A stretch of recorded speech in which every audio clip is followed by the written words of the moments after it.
是吗？哎，玉兰姐姐，他们这是怎么了？荣慧姐姐她，荣慧姐姐怎么了？她昨天不是被叫去侍寝了吗？她可是这批秀女当中第一个被叫去的，你不是还挺羡慕她的吗？她不知道做错了什么，惹怒了皇上，被太皇太后赐死了。惹怒了皇上，被太皇太后赐死了。我们大家都吓坏了。对了，今天晚上秀禾姐姐也去侍寝了，不知道她今晚的运气能不能好一点。我的天哪！传皇上口谕，宣秀女玉兰侍寝。妾玉兰，谢皇上恩典。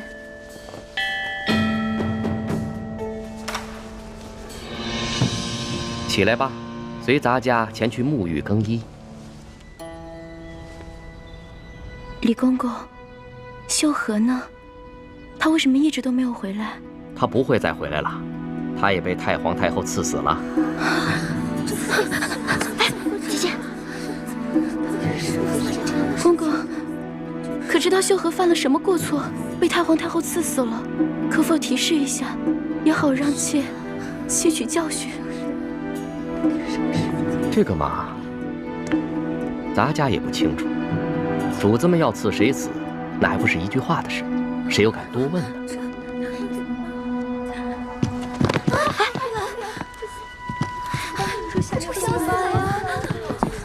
玉兰不会呀！我真后悔，早知道我就不进宫了。真像我这样。龙小弟啊，龙小弟，我要是再找不到你，恐怕我也顾不上什么执行任务了，只能一个字：脚底抹油，溜了。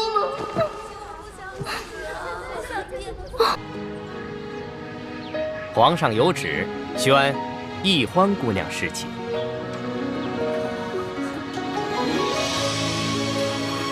臣女易欢，谢皇上恩典。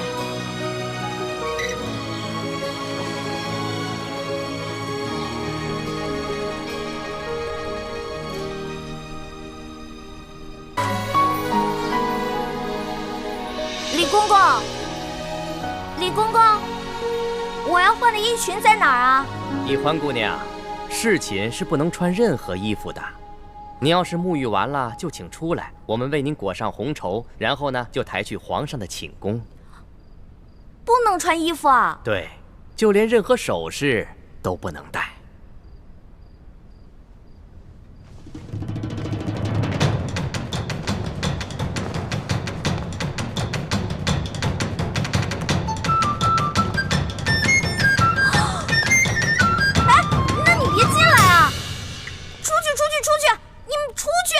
不行，必须由我们亲自给你裹好红绸，顺便检视一下易欢姑娘的身体皮肤状态，看看有没有突发的瑕疵，以防止易欢姑娘夹带其他的物品。那哪行啊？男女授受不亲。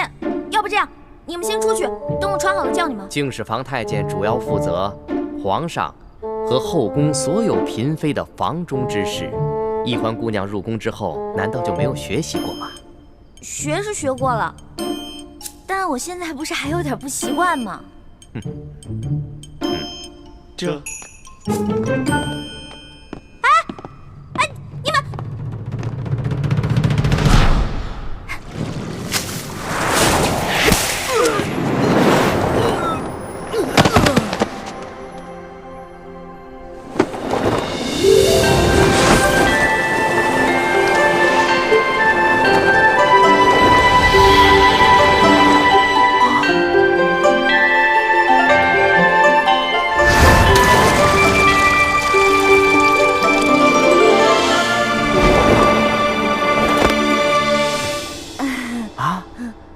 易欢小主，你居然会轻功！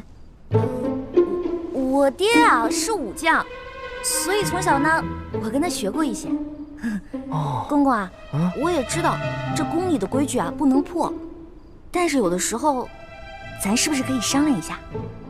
我进宫之前呢，我爹给我留了许多提起钱，明天我好好重谢3位公公，怎么样？好吧，那只此一次啊，下不为例。知道了。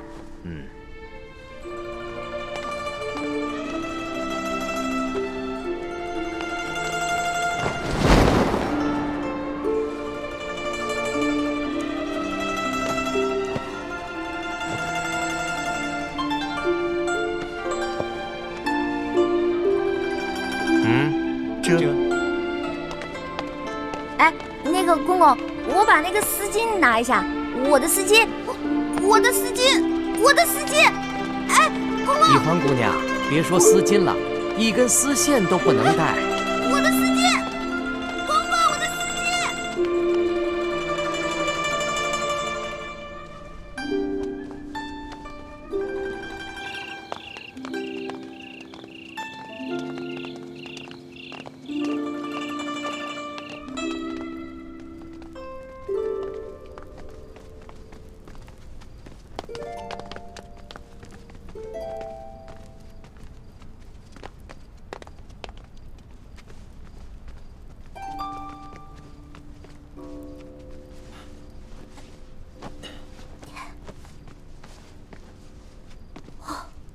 一欢姑娘啊，一会儿皇上可就来临幸你了，可千万不要忘了之前学过的规矩哦，好好的侍奉皇上。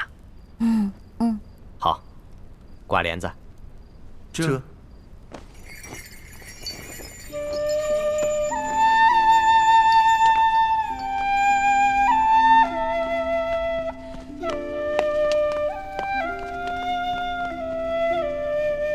原来这就是皇帝的寝宫啊！也不知道龙小弟究竟和康熙那个小皇帝说好了没有？朱哥哥给我准备的丝巾没有了，万一这小皇帝临时起了色心，假戏真做了，那可怎么办啊？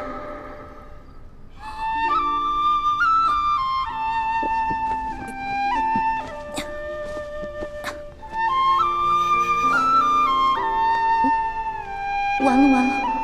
朱哥哥要是看到我穿成这个样子，肯定会气个半死。要不趁这个小皇帝还没来，我赶紧溜了吧。万一那个小皇帝怒撩砍我的脑袋，那龙小弟肯定会帮我求情啊。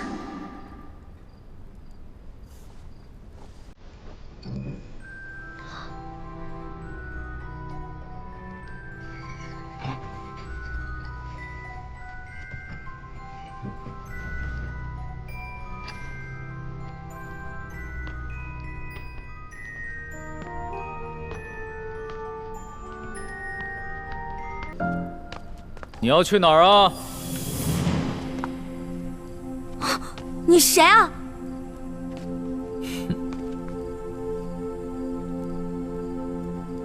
除了朕，还能有谁啊？你是皇上？你是皇上，为什么要戴面具啊？朕喜欢在临幸后宫嫔妃之时，玩一些有情趣的小游戏。臣女一欢叩见皇上。皇上万岁万岁万万岁！起来吧，这里又没有外人，不必那么拘束。谢皇上。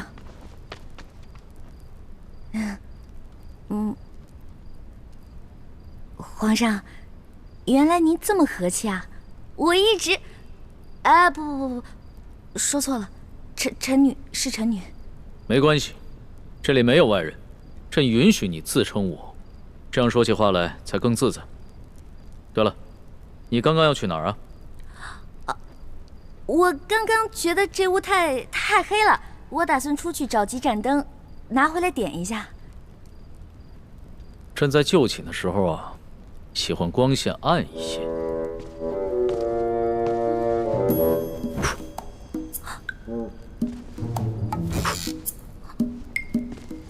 皇上！您别把最后一盏灯也吹灭了，我怕黑。别怕，有朕。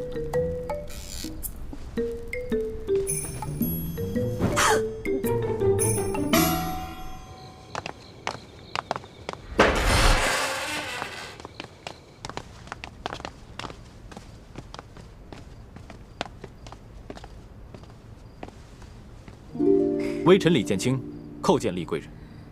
李太医免礼。谢厉贵人。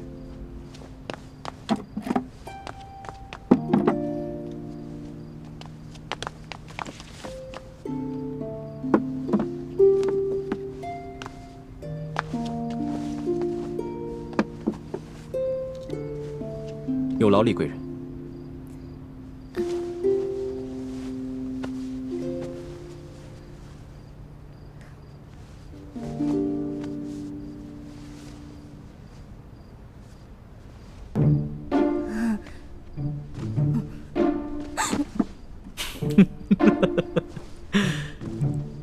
你看起来好像在发抖啊，很怕震啊？我没有，我只是觉得这屋子比较冷而已。哦，你穿的这么少，难怪会冷。要不然这样，你到朕的龙床上躺一会儿，盖着被子暖暖身子。哦，让我上床，这小皇帝果然没安好心。我突然不冷了。那就让朕抱抱你，替你暖暖身子。你果然很怕朕啊！可是朕听龙三说过，你的胆子一向很大，你在他面前提起朕来，那可是从来都不怕的呀。皇上，我不是怕你，我就是怕你离我太近了。咱不是说好了的吗？朕和你说好了什么呀？不是我跟您说好的，是龙三跟你说好的。您忘了，咱们这次只是将计就计，您假装宠幸我，为了博取鳌拜的信任啊。今天晚上的事情是假的，不是真的。朕确实是和龙三定下了这条将计就计之策。只是这漫漫长夜，何苦虚度？咱们也不必演戏了，就让朕真的信了你。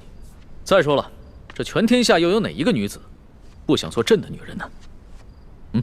皇上，这天下女子也不尽是贪图荣华富贵之辈啊。对大多数女人来说，她们与其与这个后宫佳丽3000争宠，不如找到一个白头偕老、心心相印的有情人。那唐代鱼玄机就说过呀：“易得无价宝，难得有情郎。”朕自13岁大婚以来，还从未有人跟朕说过这样的话。皇上，您生气了？你不会砍我头吧？你当朕是杀人狂魔吗？动不动就随便砍别人的头。你这句话非但没有激怒朕，反倒更加激起了朕的兴致。我看咱们也不必苦苦做戏了，就让朕真的信了你。待共度良宵之后，朕便封你做贵人。皇上，你觉得如何？皇上，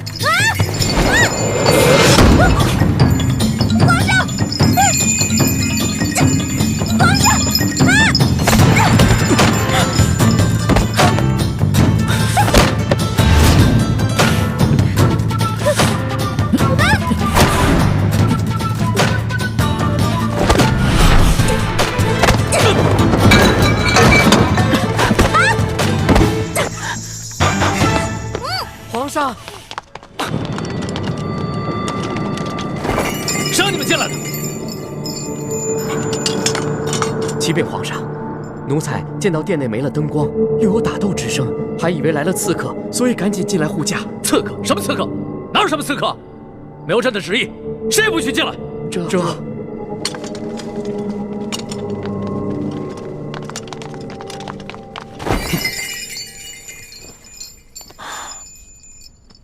好了，别再动手了。再动手的话，真把你当刺客，你这颗脑袋就真的搬家了。你哭什么呀？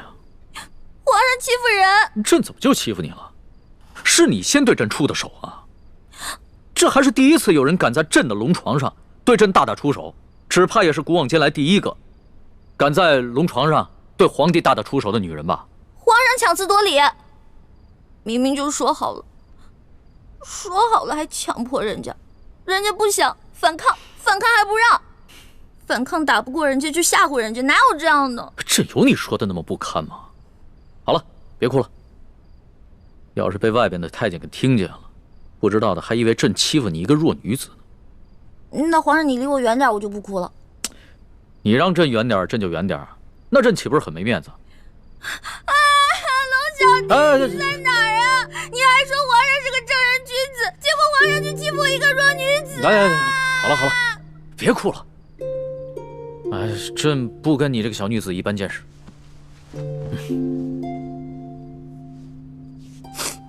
去找太医院的当值赵方抓药，我还要留下来给厉贵人扎针。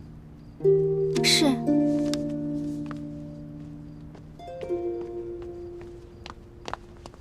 你去烧壶热水，一会儿我要替厉贵人更衣。是。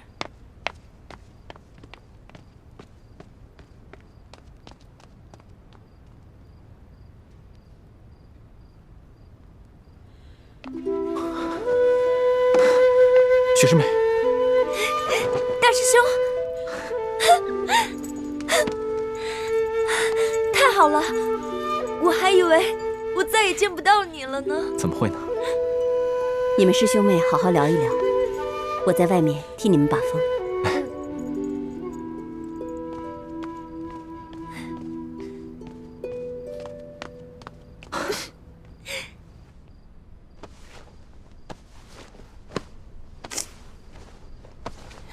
你找什么呢？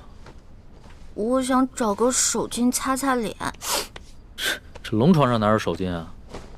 朕也不想传太监打扰我们。哎，你又想干嘛？放心吧，朕不会动你的。朕堂堂天子，一言九鼎，给你擦个眼泪。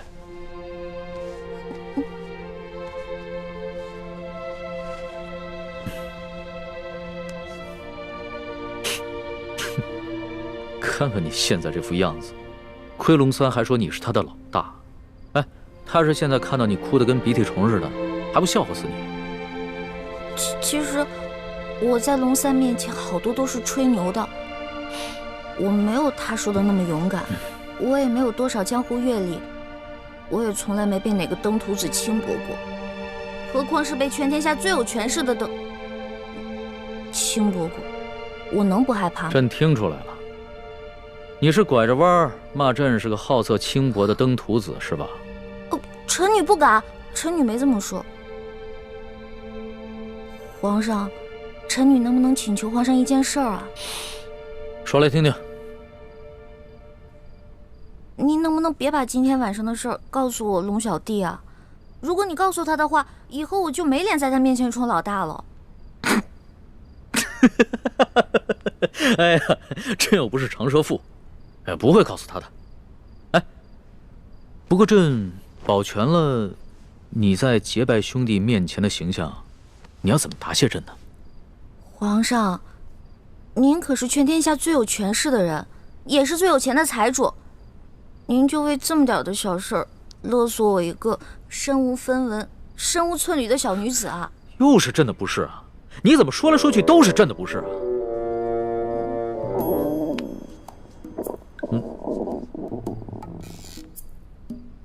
什么声音？是我肚子叫。我今天晚上实在太紧张了，所以没有吃晚饭，现在特别饿。朕想起来了，你最大的爱好就是吃。龙三跟朕说过，你现在在替朕办差，朕也不能让你饿着肚子。说吧，想吃什么？谢皇上，我想吃烤鸭、炸虾丸子、蒸乳酪，还有黄焖小羊排，还有素八碟、珍珠翡翠羹、水晶包子、豌豆黄，再加一壶桂花酿。哎，皇上，您怎么知道我喜欢吃什么呀？这个是龙三跟朕说的。龙三跟朕说呀，你们两个头2次见面的时候啊，你都在跟他抢吃的，朕听着有趣儿，所以印象也就特别深刻。这个龙三，以后再也不理他，怎么把我什么都告诉人家？朕可不是人家，朕是皇上。来人，掌灯，传膳。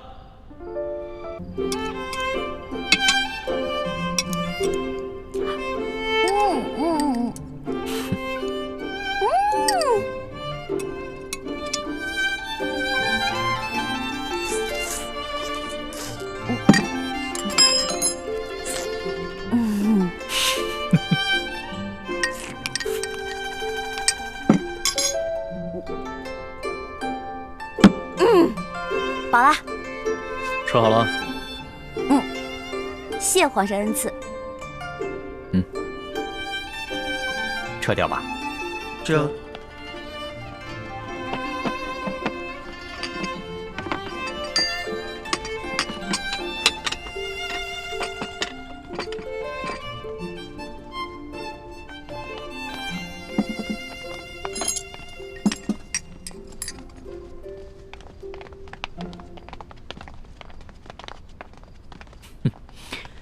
看你吃东西啊，还真是有趣儿。你一个女孩居然能吃得这么香，你这小小的肚子里，到底是怎么装得下这么多东西的呀？要论得上吃啊，这朕的整个后宫，无人及得上你。哎呀，那是他们装的。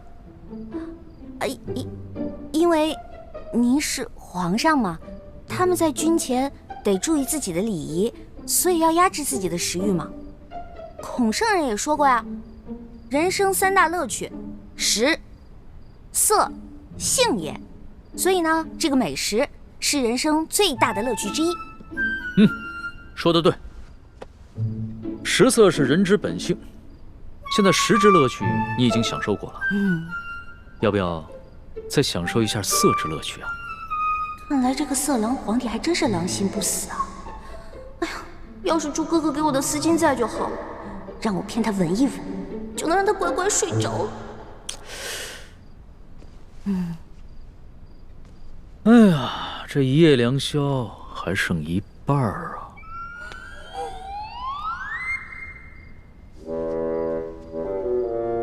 你要不要到朕的龙床上休息一下？哎呦呵！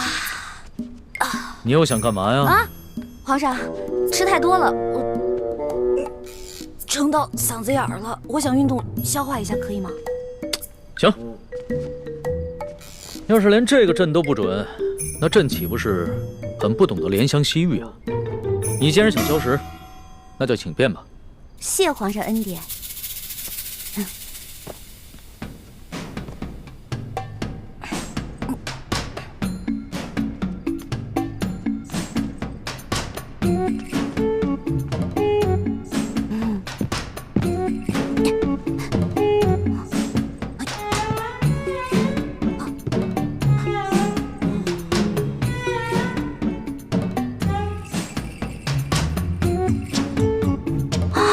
色狼皇帝还真是耐心啊！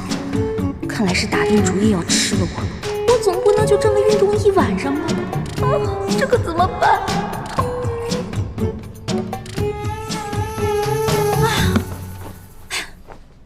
累死我了！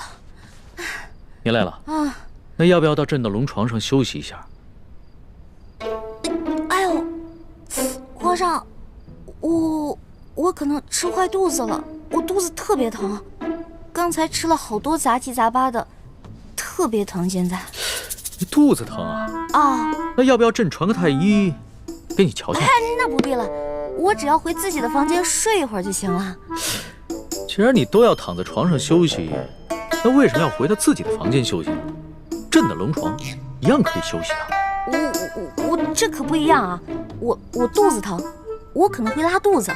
我在您这儿拉肚子不合适，是不是？我得保持在您面前的仪态，所以还是让我回去吧。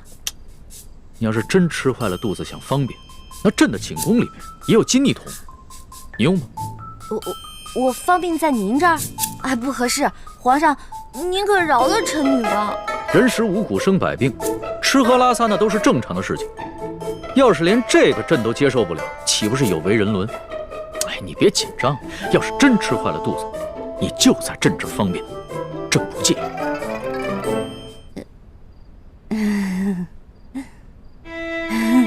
你看着我干嘛呀？黔驴技穷了，是吗？这个色狼皇帝想吃了我，门儿都没有。哎，有了，我可以骗他行酒令，我灌醉他。为什么又不说话了？是不是又在想什么花招啊？哎，皇上，咱们玩耍骰子赌酒吧。这样，咱们赌，如果你赢了，我就听您的上龙床；但如果你输了，您就让李公公送我回去。怎么样，敢不敢赌啊？这倒是挺有趣的，还从来没有人敢跟朕耍骰子赌酒的。好，朕就依你。来人，上一壶酒，再加2副骰盅。哎，等一下，上1坛酒。皇上要喝酒，咱们就喝大的，杯算什么呀？咱们用碗喝怎么样？好，那朕就看一看你的酒量到底有多好。皇上不好意思啊，您输了，喝酒，喝。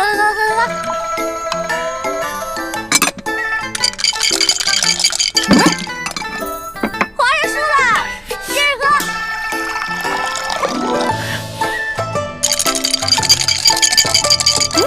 又输了，来来，我给你满上。咱们再来一局呗。不要，我不要，真不要。哎，去哪儿啊？这酒还没喝呢。皇上，哎，皇上，皇上。哎呀，让我看看皇帝长什么样。让我看一眼。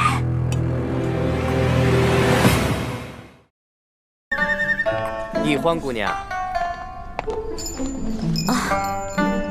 李公公，皇上已经安寝了。易欢姑娘，请回吧。可是我还想再待一会儿。皇上已经安寝了，易欢姑娘还是回去吧。可我还没看见皇上长什么样呢。哎，这就扛走了就。哎呀，再让我看一眼呗。哎呀，可是我还没看见皇上长什么样呢。哎呀，就这么小气呢，小气小气。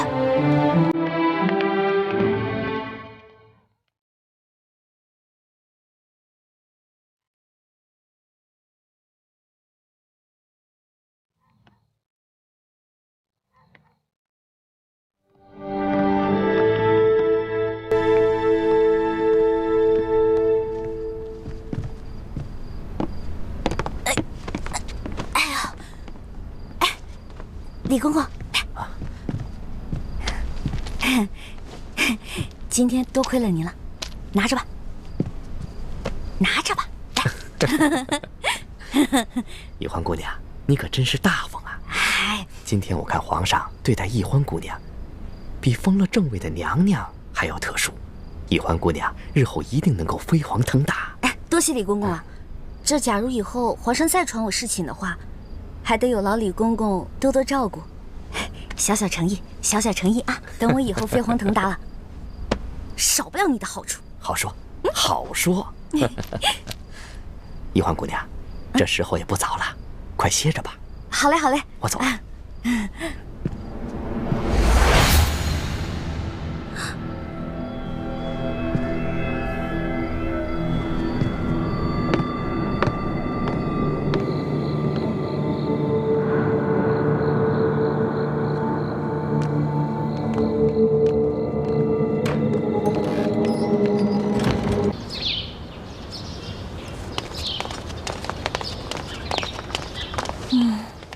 这个龙小弟怎么回事？还不来？气死我了！老大，哎，放手，放手，放手！待会儿被人看见了，咱俩都有麻烦。我问你，为什么让我等那么久？哎呀，你还说呢？要不是昨天晚上你把皇上灌多了，啊，今天我值班，他没醒的话，我能擅离职守吗？哎呀，那个小皇帝啊，真不行，非要跟我喝酒玩骰子，我几下直接倒了。知道我是谁吗？我可是赌遍全乡无敌手啊！他能玩得过我吗？直接被我撂倒。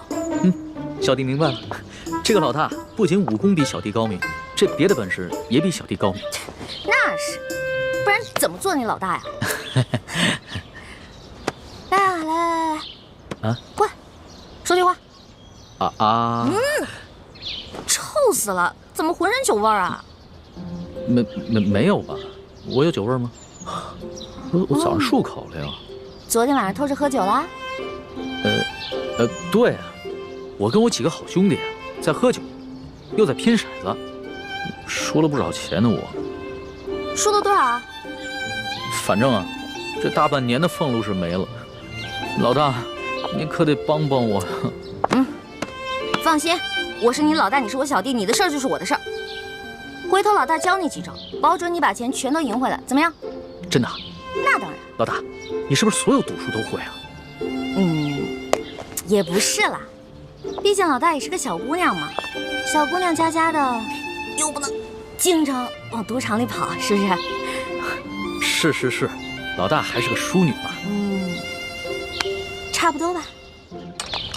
老大，跟你说一件事儿。接下来呢，皇上为了掩鳌拜耳目，会接着找你侍寝。昨天晚上，皇上是不是对你还算客气啊？别提了，那个小皇帝简直就是个风流色鬼，刚开始还想对我动手动脚的。老大，那你没被吓哭啊？哼，怎么可能啊！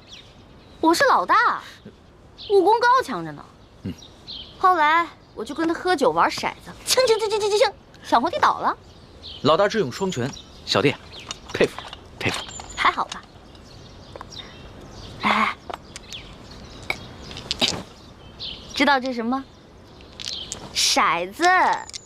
老大教你几招，准保把你昨天输的钱连本带利赢回来。但咱可说好了啊，你赢回来的钱得和我一半对分，知道吗？没问题，55分。这还差不多。真疼啊！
这下万无一失了。什么万无一失啊？皇上。没什么。皇上，您要是想安寝的话，我就下去，您躺在这龙床上，然后1个时辰以后，让李公公把我抬回储秀宫就行了。朕还不大二今天呢，朕还不想睡觉。说吧，今晚想吃一些什么？不瞒皇上说，昨天吃太撑了，结果今天积食一天，什么都吃不下。你要不要朕选个太医给你瞧瞧啊？不用了，宣太医又得吃药，我这从小到大吃药，我都害怕了。我看你这活蹦乱跳的，也不像有什么病症，为什么从小到大要吃药啊？我不有一个头疼的隐疾啊，这病起来吧，简直要人命。我爹呢，从小给我找了好多郎中，所有郎中都说无药可治，只有一个郎中说可以治，但是他说的是个偏方，而且这个药引实在太难弄了。什么药引这么难找？你告诉朕，朕给你找。谢谢皇上，还是算了吧。算什么算？快说。这个药引就是龙珠。龙珠？什么是龙珠啊？就是皇上的眼泪啊，是您的眼泪啊。不过您是皇上，您是天子，您怎么可能为我流泪呢？那这就有点难办了。说实话，朕从小长大，除了8岁的时候，父母双亲轰逝以外，还从来没有掉过眼泪呢。没事儿，这只是个传说，奴婢都不放在心上，皇上就更不用当真了。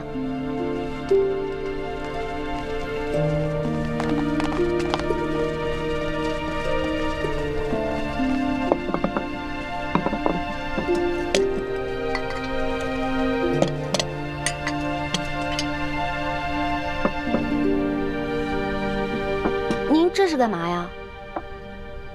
昨天晚上朕输得一塌糊涂，所以朕今天想挽回个面子，你敢不敢再跟朕赌一把酒啊？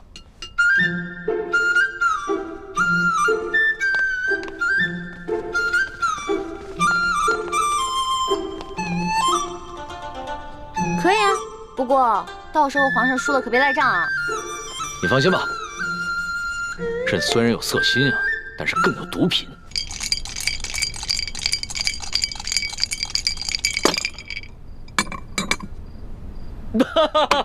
你又说了，来，喝。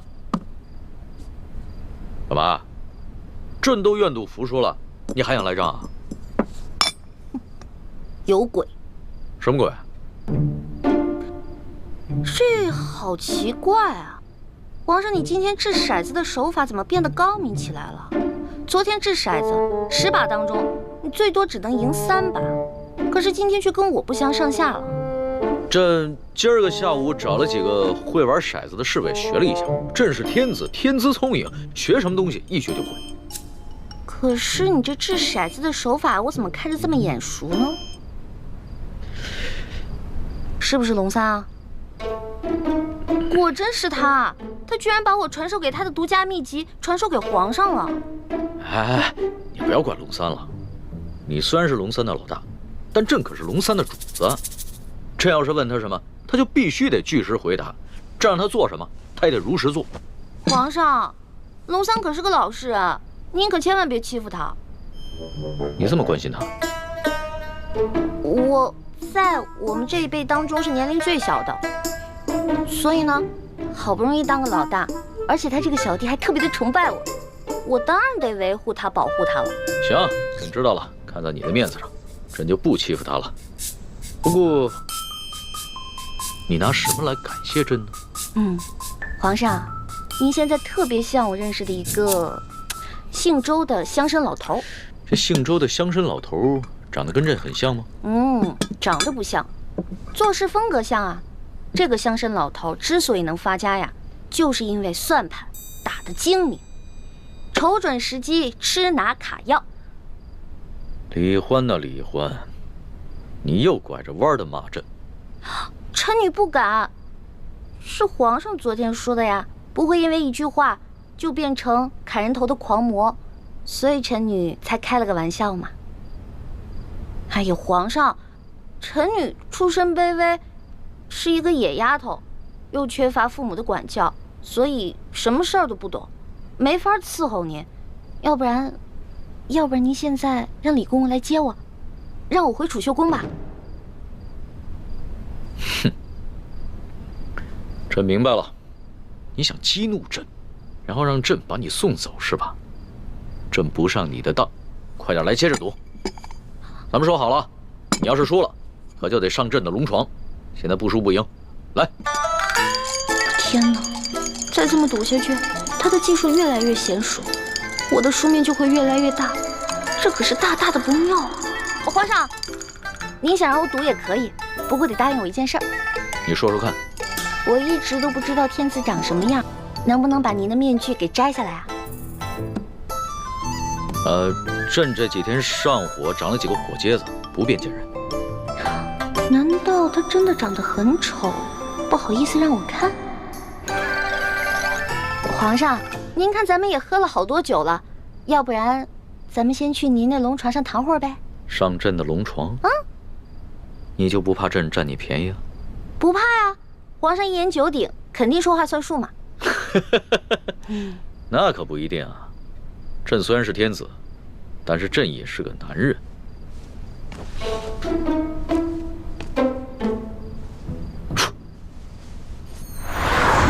哎，你不是很怕黑吗？有皇上在，奴婢就不怕黑。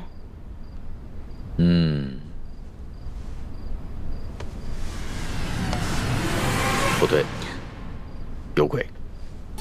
哪儿来的鬼啊？你不是一向很害怕朕的亲近吗？啊，朕知道了，你一定是想出了什么新招来对付朕，对吧？哪儿有啊？皇上，我怎么闻到这屋里有一股香味儿啊？香味儿？朕的龙床上哪有什么香味儿啊？倒是你身上有一股淡淡的清香。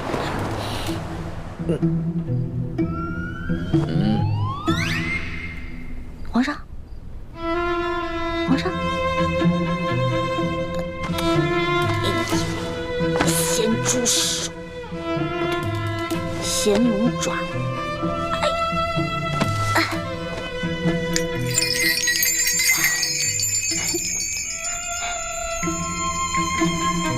不对啊，我这么着急拉人干嘛？先看一看这小皇帝长什么样，一直戴着面具，得多丑啊！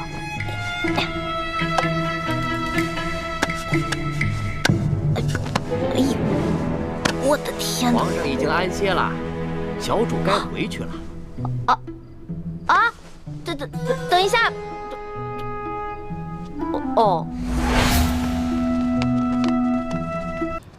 这个龙小弟又迟到，看我一会儿怎么教训你。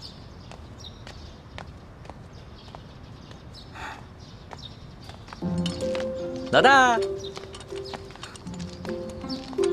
你又迟到啊！昨晚战绩如何？幸不辱使命。我呀，把前晚输的连本带利都讨回来了。你的一半。哎呦，不错呀！哎呀，还好你给我钱，最近正急着用钱呢。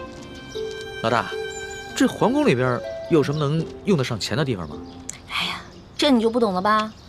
我告诉你啊，这皇宫里啊，处处得用得上钱。昨天我要不是用钱收买了李公公，那老大我就惨了。昨天怎么了？皇上不是早早的就睡了吗？哼，那个小皇帝啊，色狼得很，怎么可能啊？得亏啊，我哥哥给了我一条进过蒙汗药的丝巾，我偷偷带在身上，进入了寝殿，把那个小皇帝给迷晕了。要不然，哪有那么容易啊？你居然把皇上给迷晕了！这件事情要是让皇上知道了，你哥哥还有李公公那两个净室房的太监都是死罪。嘘，这件事除了我还有我哥哥，就你知道，别人都不知道，不许跟别人说。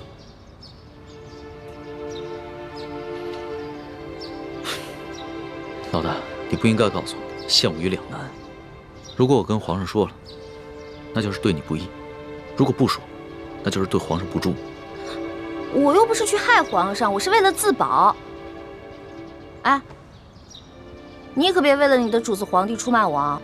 如果真是那样的话，那我可就跟你割袍断义了啊！老大，不是我说你，你也太任性妄为了。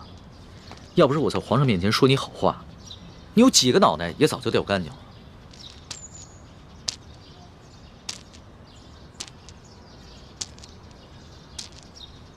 好了，那我不也是一样吗？如果我不是为了你，我怎么可能听鳌拜的话要入宫呢？虽然我武功不高，但是我轻功可以，我可以逃跑吧？我不都还是为了你吗？行，就冲着老大对我这份情谊啊，我说什么也要在紫禁城里面保护你的安全。但是咱俩可说好了，你可不能做什么太过分的事情，尤其是不能伤害皇上，要不然的话，连我都保不住你，明白吗？放心吧，其实我这个人吧，挺怕死的。再说了，我怎么可能连累我的龙小弟呢？还是老大够意思。这脑袋长得真像鸡蛋。嘿嘿。老大，这2个晚上和皇上相处下来，你觉得他怎么样？这小皇帝嘛，有点风流，有点色，但人还是不错的。对我吧，也挺宽容的。最主要的是，他酒品跟毒品不错。我跟你说啊，看一个人，如果他的酒品跟毒品都好的话，基本上这个人也不会差到哪儿去。还从来没有人这么评价过皇上。要是皇上听到了，肯定会觉得很有趣儿。啊，我跟你说的可都是私房话，你可千万不能告诉别人。我知道，我们俩之间的小秘密。耶！怎么办呢？今晚没了丝巾，哎呀，李公公这个家伙，肯定是识破了我的丝巾有迷药，怕他干洗。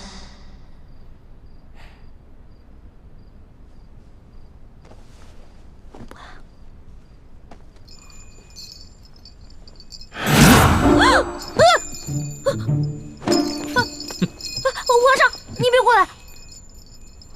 丫头，要是没前2个晚上你对朕的算计，那朕也就饶了你。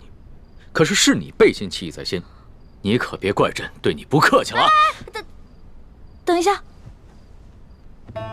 你怎么知道我昨天晚上算计你了？是不是龙三跟你说的？这个死龙三，什么都跟你说了，我再也不理他了。你就别埋怨龙三了，要不是他的话，朕岂能容你这么胡闹？哎，停！干嘛呀？你还想跟朕比试武功啊？行啊，那朕就陪你比试比试，而且朕答应，绝对不叫外面的侍卫帮忙。等一下，皇上，您知道为什么臣女不愿意侍奉您吗？你跟朕说，易得无价宝，难得有情郎，难道你有心上人了？没错，我已经有心上人了，而且这个人皇上也认识，他是龙三。龙三？他不是你小弟吗？话虽然这么说啊，但是男女有别嘛，我怎么可能心里真的把他当我兄弟呢？而且我从一开始就喜欢上他了。皇上，如果您要硬抢的话，那我只好为了龙三守节一死了。你肯为他去死啊？没错，皇上，龙三可是您的心腹啊，这古来圣明的皇帝都不可能抢夺自己手下的女人的，而且还会有意成全呢。再说了，您后宫佳丽3000，何必为了我这一个小小的秀女而伤了龙三的心呢？那你怎么知道龙三也喜欢你啊？我虽然不知道他心里到底喜不喜欢我，但是我敢肯定的是，我在他心里一定占了很重要的位置。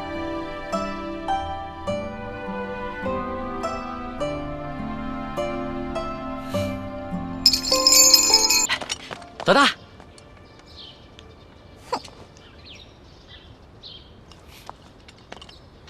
大，老大，你干嘛不理我呀？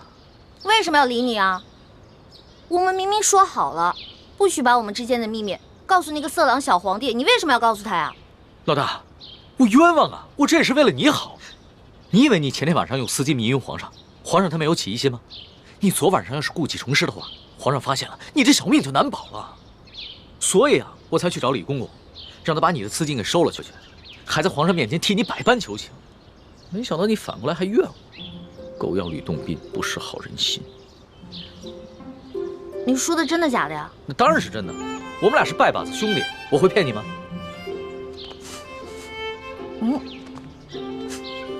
昨晚又喝酒了？没有，嗨，我哪能天天不务正业的喝酒赌博呀？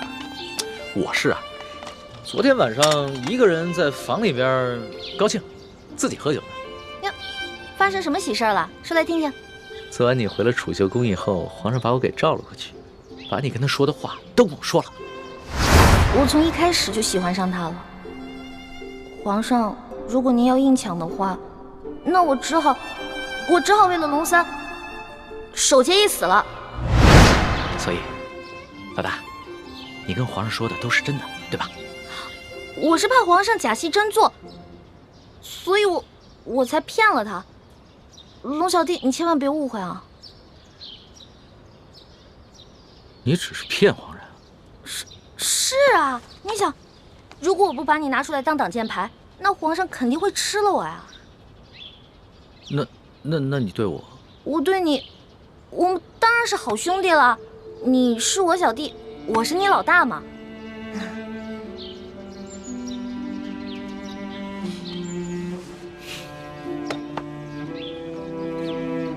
怎么了？你生气了？不是生气，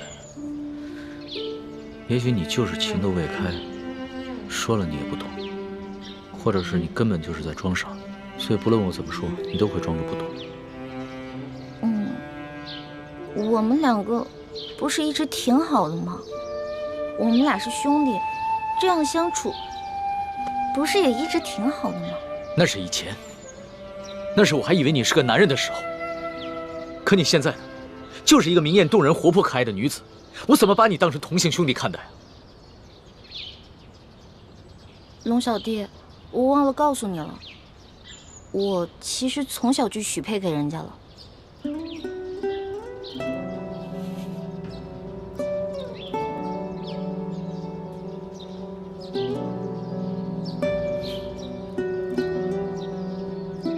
所以你很爱那个人是吗？为了他，你连皇上的临幸也不要，对我更是不屑一顾。也不是啦，我们两个从小就定下来的亲事，我跟他从小青梅竹马，他呢对我特别好，我也挺喜欢他的。但是我不知道我对他的喜欢，是不是你们说的那种男女之情？我看得出来，你现在说的是真的。那是不是不论如何，不管你待他的情感怎么样，你最终都会嫁给他？我的未婚夫曾经很富有，很有权势，但是后来他们家衰落了，他一心想着要成家立业，先成家再成亲，所以我得一直等着他，我不能嫁给别人。好吧，我明白了。但是皇上信以为真了，他跟我说了，为了照顾我的感受，从今天晚上开始，不会再找你侍寝了。真的？哎呦，我龙小弟太好了，多亏了有龙小弟，要不然都没有人在这宫里罩着我了。所以在你心里，对我这个龙小弟的印象，至少比皇上好了很多，是吗？那当然了，咱们两个属于一见如故。这要是皇上跟我拜把子呀，我才不跟他拜呢。皇上怎么可能跟你拜把子？皇上他是一国之君，不可能跟你拜把子的，更不会有福同享，有难同当。也是，其实皇上挺可怜的。你说皇上可怜？对啊，我还是第一次听见有人这么说。他是皇上，一国之君，可是呢，没有人会把他当成真心的朋友的，也没有一个女孩会真心的喜欢他。但是你不一样啊，你虽然不是皇上，可是你身边一定会有很多真心的朋友，也会有很多女孩真心喜欢你的。也许是吧。跟皇上口谕，封秀女易欢姑娘为答应，入住永和宫。谢皇上恩典。都起来吧。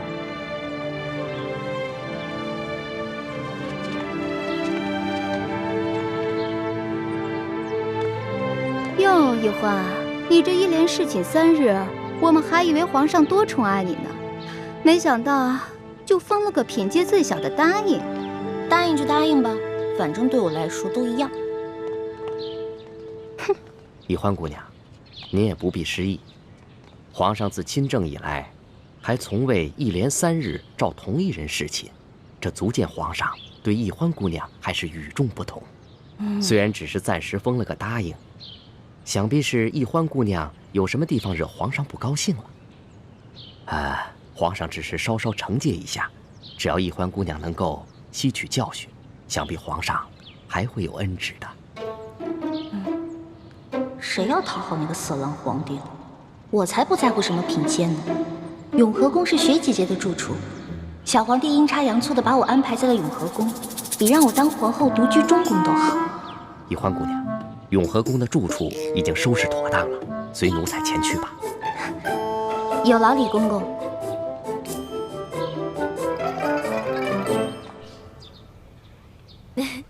真想不到，皇上正巧把你安排在永和宫，这下咱们姐妹俩可以日夜相伴，互相照应了。就是啊，我本来特别讨厌那个小皇帝，结果他这么安排吧，我现在都不讨厌他了，又开始任性了。六师傅，反正现在人都出去了，你赶紧做吧，哪有徒弟坐着，师傅站着的道理啊？欢儿，这是在紫禁城里，不是在咱们明珠谷，这里可没有什么师傅徒儿，这里啊，只有这厉贵人、欢答应和雪嬷嬷。只要记着这一点，你的言行才不会露出破绽。记住，要尽快适应这宫中的生活，谨言慎行，一切以完成任务为重。徒儿记住了。看你还在自称是徒儿，这要是被宫外人看见，宫里人知道了，你会惹出大麻烦的。哎呀，嬷嬷放心，欢答应啊，只是还没有适应她的新身份。我会慢慢教导他的。谢谢丽贵人啦。哎，说真格的，这清宫规矩要正3品以上才有资格做1宫之主，入住正殿。眼下我还只是个正7品的贵人，所以只能住嫔殿。不过啊，好在这个永和宫就只有我一个小主，省去了和其他嫔妃混住的许多麻烦。这也算是皇上对你我的优待了。不过徐姐姐，都说伴君如伴虎，你在宫里陪着皇上，是不是特别辛苦啊？为了光复大明的大业，再辛苦也不值一提。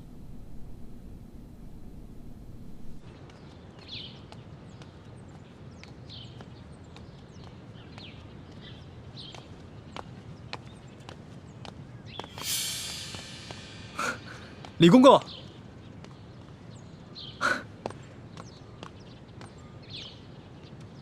李公公安好。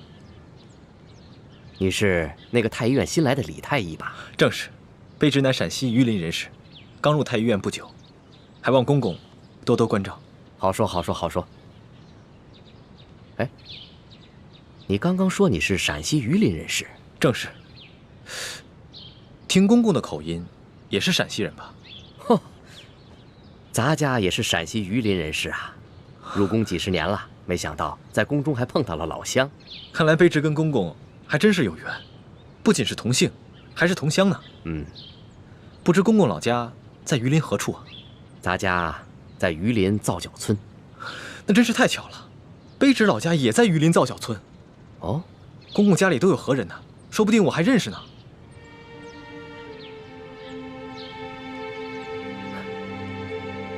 不可能，不可能，不可能，不可能！咱家进宫已经30多年了，那个时候家乡闹兵祸，我的家人都被张献忠的部下给杀死了。卑职不小心触及了公公的伤心事，实在是抱歉。无妨无妨。李太医，你是咱家在这宫中遇到的第一个同乡，又都姓李，这说起来，咱们500年前还是一家人呢。你放心吧，咱家日后一定会多多照应你的。多谢公公。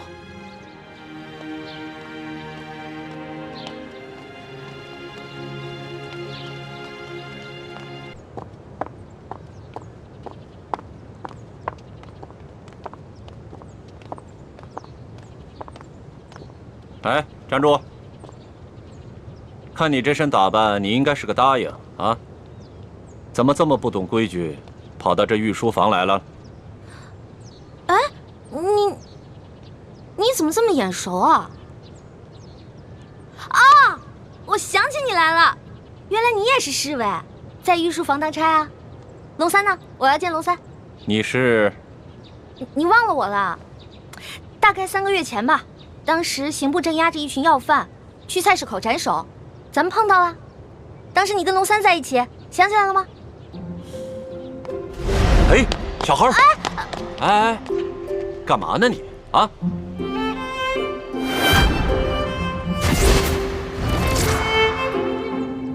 是你？我呀？哎，你是个女的，还进宫当了个答应。哎，龙三呢？龙三？难道你不知道龙三他是？我知道啊，龙三他不是御前侍卫吗？在御书房当差。哦，他是这么跟你说的。我明白了。龙三他今天不在，你身为答应，也是后宫中的人，没有宣召呢，不得随便来到御书房，以免惊了圣驾。现在皇上啊，马上就要退朝来御书房了，啊，你赶快回去吧。哦，龙三也不在，走就走嘛，皇上哪那么容易就惊了圣驾呀？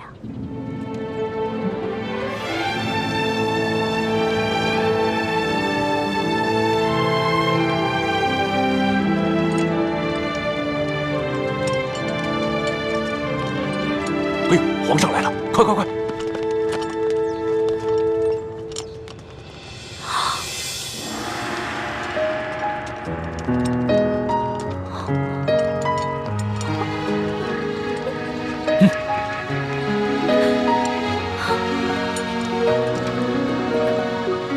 你见了皇上为什么不跪呀？你是皇上。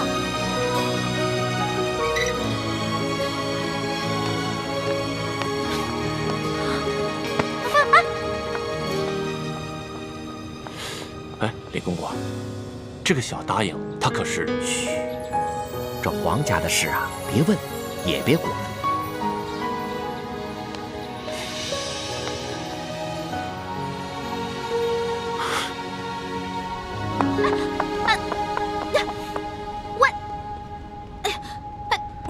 你到底是谁啊？你是皇上还是龙三啊？嘘，我不是皇上，我是龙三。那外面的人为什么称呼你为皇上，还给你跪下了？我真的不是皇上，我只是长相和声音都酷似皇上，所以啊，被皇上选做替身了。你是皇上的替身？对呀，我只是皇上的替身。我们这大清啊，虽说入关数十余年，可是根基还未稳，这皇上又还年少，刚刚亲政不久。不管是那些签名余孽，还是那些妄想谋朝篡位的权臣，都有暗杀皇上的企图。就拿这个鳌拜来说，连顾命大臣苏克萨哈都敢杀，还勾结内侍给皇上下毒。所以啊，皇上时常让我扮成他的样子。我就说嘛，你吓死我了！你怎么可能是皇上呢？你要是皇上的话，怎么可能半夜三更的去御膳房偷东西呢？还跟我结拜兄弟了，是不是？对对对。所以皇上3日侍寝，不肯让我看他的样子，一直戴着面具，就是怕我发现，是不是？对呀。所以你现在知道了，为什么你在宫里面打听不到侍卫龙三这个人？因为我不是普通的侍卫，我不站班啊，我只是在必要的时候出来替皇上一下。那也就是说，你是皇上的替身，那也就得替皇上挨刀子了。我身为臣子，当然要效命于皇上了。再说，皇上待我不薄，我也是心甘情愿替他卖命。龙小弟，你太可怜了。你说你当皇上的替身，皇上对你好，说白了就是让你去给他卖命。哼，从古至今，所有的皇帝都一个样，自私自利，全都是冷血无耻之徒。老大，你就别当我的面说皇上的不好了，你这不是为难小弟吗？哎，你今儿怎么想起跑这御书房来找我了？还说呢，几天都不理我。我有重要的事情要告诉你。重要的事情？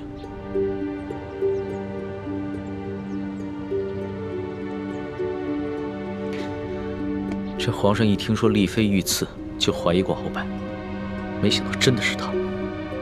可不是嘛，这个鳌拜勾结内侍，行刺嫔妃，简直是胆大包天，把皇上都不放在眼里。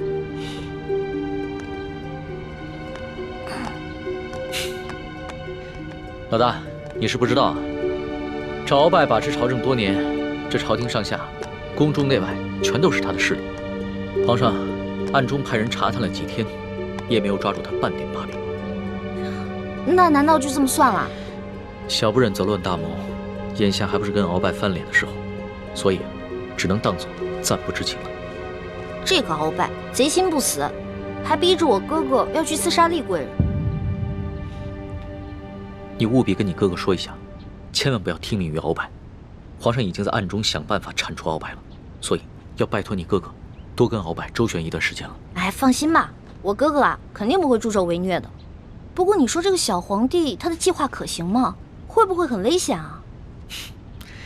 老大，这皇上呀，可不是你想象当中的那个风流好色之徒。他呀虽然年少，但是有勇有谋，也算是一代明君吧。龙小弟啊，你就是天生当奴才的命啊！我说，都这个时候了，还替你那个皇上主子说话呢，他能有什么很高明的策划呀？按照我的想法，他呀就是不把你的命当命，关键时刻让你去给他当替死鬼，知道吗？老大，你就别当着我的面说皇上的不好了，你这不是为难我的吗？行，我就是因为把你当兄弟，所以我跟你说话才不避讳。既然你不想让我这样说的话，那以后就捡好听的假的话跟你说呗。好了，我这气量没那么小，岂会连一个小姑娘的口无遮拦都容不下？我知道，你之所以骂皇上，是因为担心我的安危，对吧？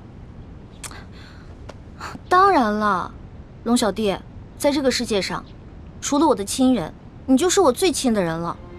你听我的啊，你可千万别因为什么你的皇上、你的主子去卖命。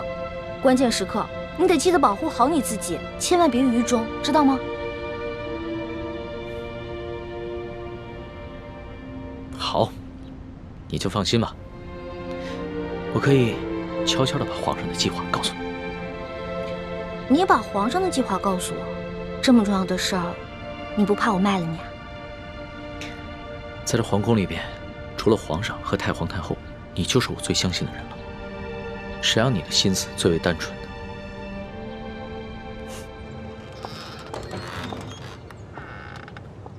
李德福，送欢答应回永和宫。这。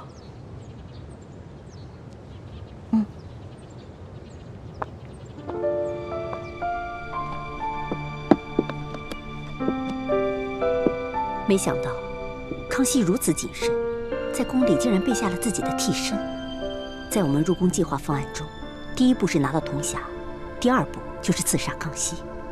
我们一定要周密计划，务必要分清楚谁是替身，谁是真正的康熙，确保一击成功。这就需要小师妹多想想办法了，查清楚龙三的行踪，什么时候会去假扮康熙，又如何区分二人的差别？其实也没什么可难的，至少在临幸后宫嫔妃的康熙，不可能是替身。到时候拿到了铜匣，他再召你侍寝，我们就有机会了。六师傅，此计虽然可以暗杀成功，但忽略了倾城师妹的安危，恐非上策。有大师兄的担心，再危险也值得了。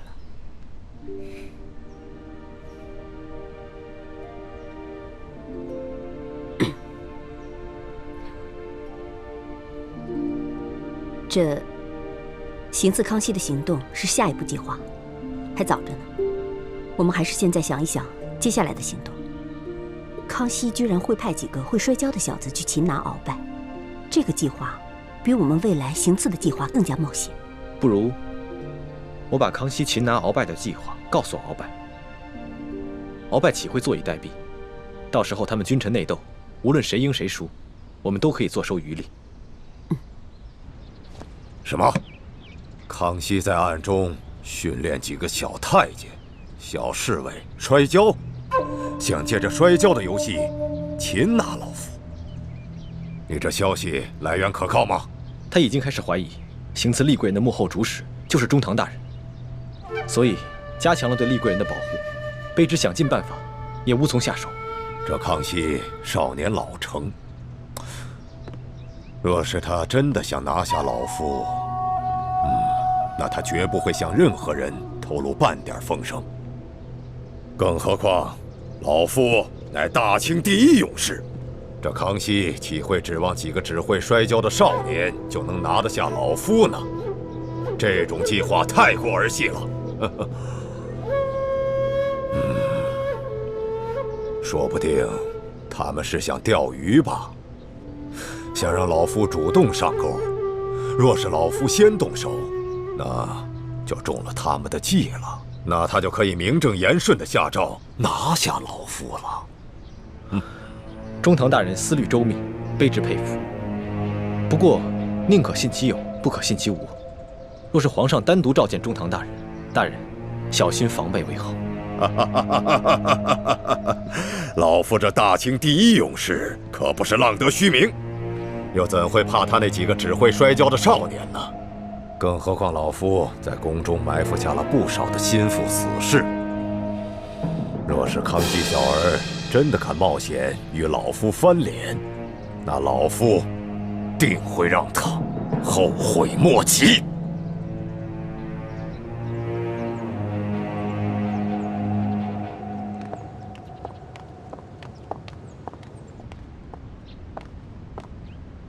皇上，欢答应到了。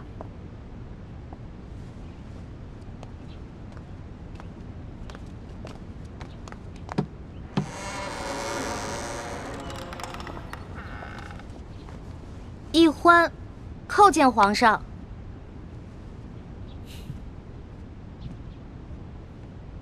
凭什么？谢皇上。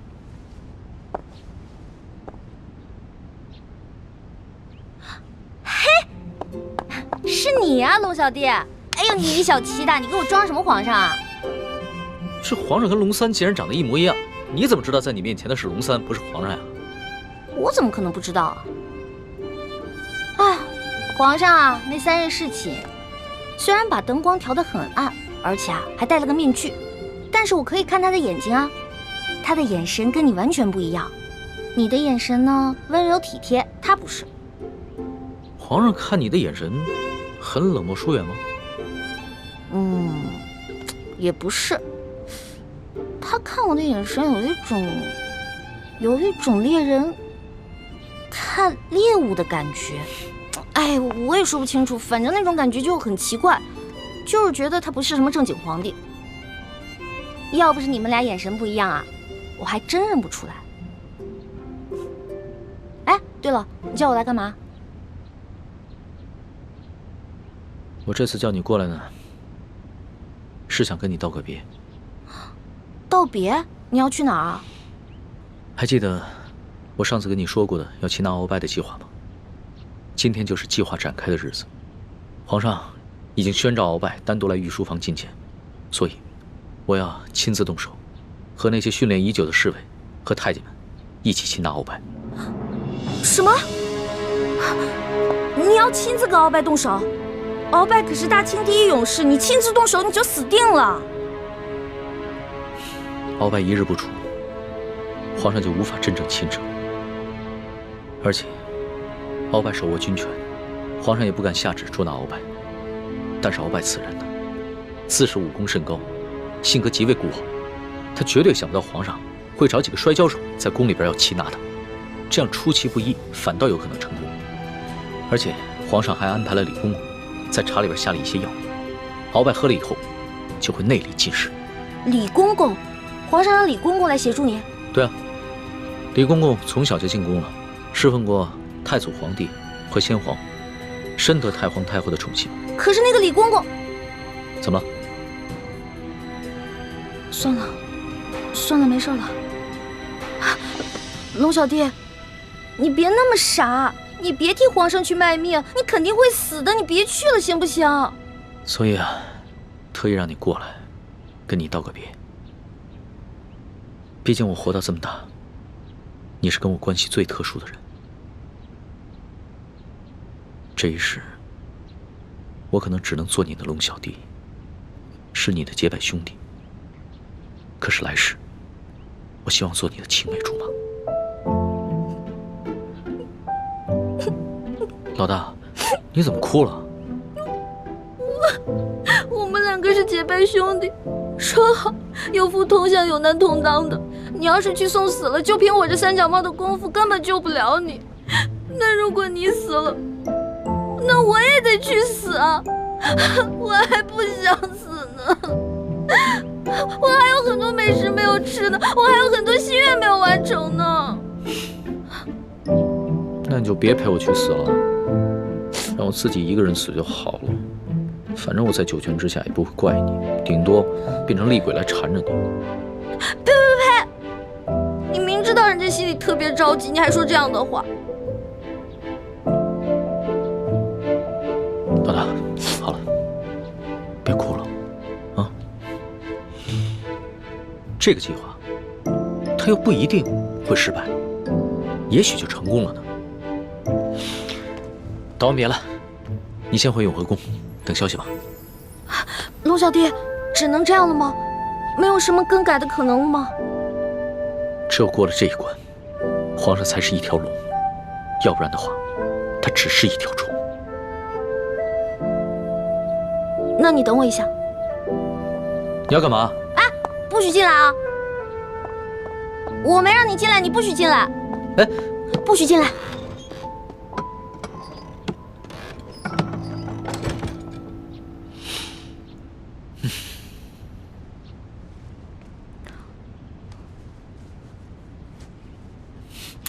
老大，你好了没有啊？你再不出来，鳌拜可就来了。哦，我知道了，马上。老大，我进去了啊。老大，你好了没有？老大，你不会真是以为我要赴死了就要以身相许了吧？呸呸呸呸呸！你怎么变得跟那个小色皇帝一样了？真是近墨者黑。喏，给你的，这个是金蚕背心，鳌拜给我的，据说可以刀枪不入，水火不侵。反正我留着也没用，给你穿吧，你还能保护着你自己。好香啊，老大，这上面还有你的体香和体温呢。你干嘛用那种色眯眯的眼神看着我呀？你这样很猥琐，知道吗？你赶紧穿上吧，这之前我贴身穿的，反正我用不上，你穿上以后还可以护住你的要害呢。既然是你穿过的衣服，那我当然要穿了，要不然你替我穿。你这说的什么鬼话呀？我不想理你了。哎，老大，哎，老大，我是你老大，你是我小弟，所以你得听我的，知道吗？不能死。